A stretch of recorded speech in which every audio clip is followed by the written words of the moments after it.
Në kuadër të javës kundër diskriminimit në ambientet e qendrës multifunksionale për fëmijë, u zhvillua një takim informues i organizuar nga Komisionjeri për Mbrojtjen dhe Diskriminimin në bashkëpunim me Drejtorinë e Shërbimeve Sociale.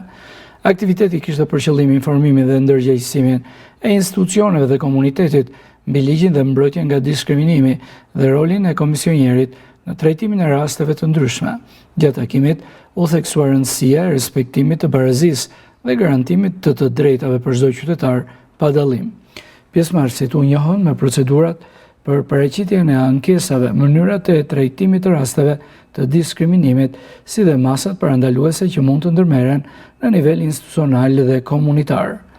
Në këtë aktivitet morën pjesë përfaqësues të institucioneve vendore, punonjës shërbimeve sociale dhe përfaqësues të shoqërisë civile, cilët diskutuan mbi rëndësinë e bashkëpunimit për parandalimin e diskriminimit.